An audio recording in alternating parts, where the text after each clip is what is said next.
One Piece chapter 1082. What a thick and juicy chapter. Another week without seeing Luffy, I'm not even mad about it. The last two chapters were amazing, and this one is amazing.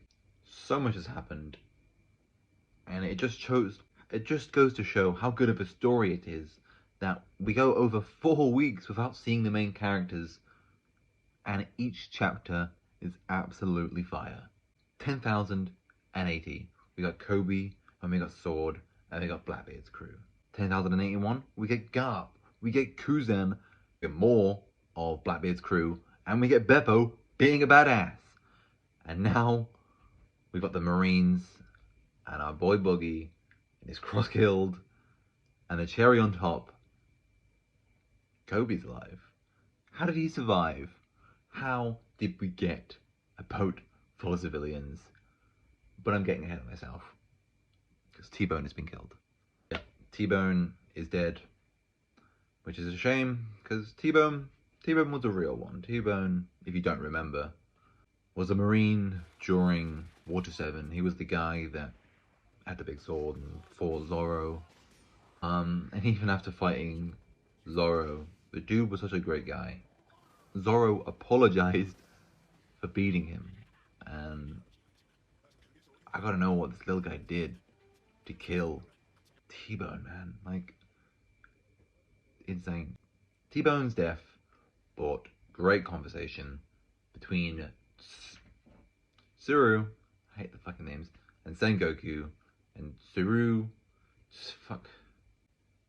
spoke about how other people in the world need money other than pirates, and there's a lot of people out there that are so poor and desperate for money they'll do anything out there, especially Pepe Island. Great name. Thousands of people are dying a year with starvation, and there's got to be people out there desperate enough to do anything to save their family for a bit of money. And Sengoku brings a great point about how this is going to have a big hit to the morale of the Marines, with the Marines protecting the civilians, and then the civilians possibly stabbing them in the back because they've got bounties on their heads. And, you know, these are supposed to be the good guys. Pirates are supposed to have bounties, and now the Marines have bounties. What does that say about the Marines in the eyes of the public?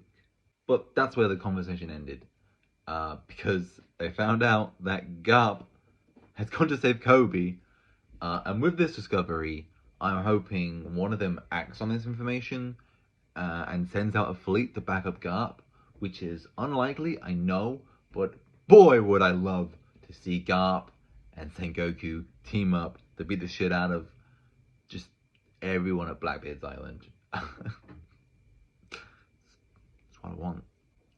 Then we jump and find out what Buggy's been up to on Empty Bluffs Island. Great name. And Buggy is welcoming this guy that killed T-Bone. And before I fall for this guy's sob story, I know it's really sad that he's watching his family starve to death, but, you know, I kind of know what he did.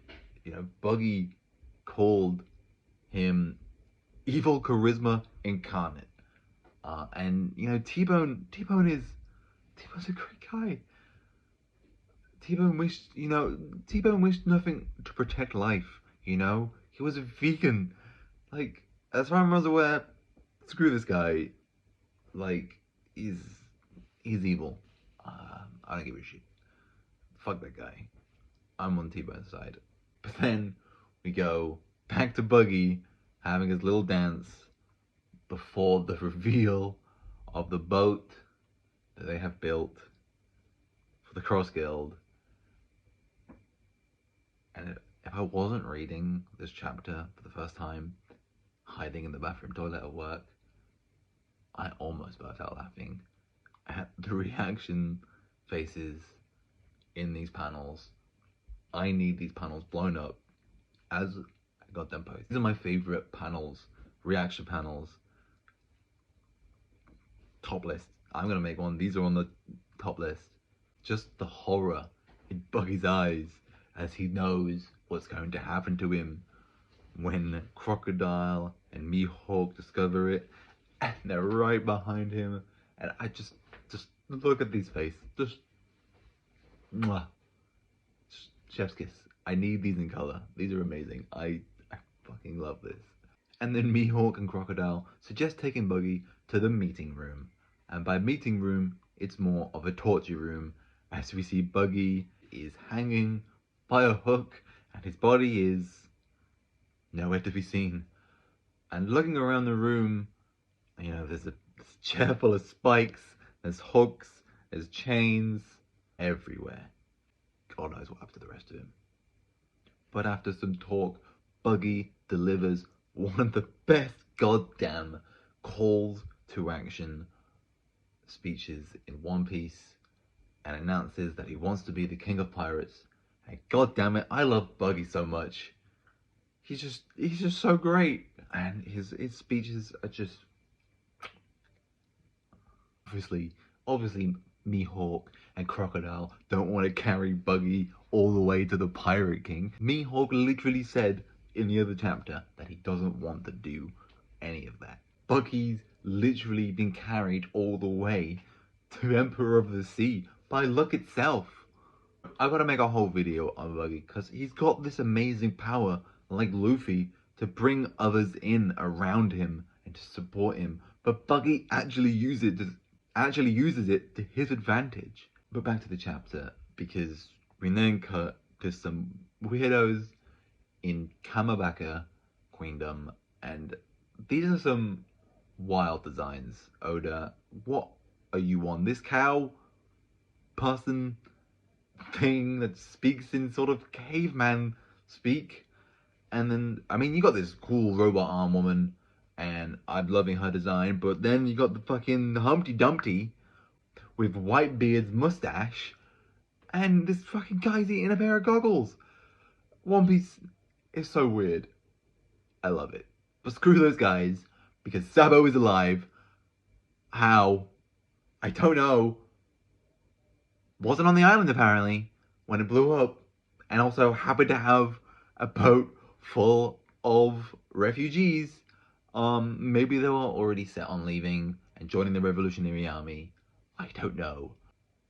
And they just so happened to leave when Leloucia happened to disappear. But other than that, it's great to see these characters again, like Ivankov and Koala, and especially Sabo. But then Oda blue balls us again, with Sabo really telling us what's happened on Mary Giosi. I fucking hate these words. Mary Jose? Maybe. But that's the end of the chapter. So we don't find out. And I bet you 50p, because I'm not going to bet that much, that next week we're going back to Egghead and we don't find out what happened. But anyway, what a juicy, thick, 2 C's chapter. Once again, I'm excited for the next chapter. I would love to see more of Garp and Kuzan and what Sabo has to say. I want to know if Kid's still alive. And the Law Pirates. The Heart Pirates. Oh, but the boat that's pulling up in Egghead. So much stuff is happening. Oh my god. And there's a Navy fleet on the way to Egghead as well. I can't wait. See you in the next chapter. Leave a comment and we can talk about the chapter. Please leave a like and share if you liked the video. Bye.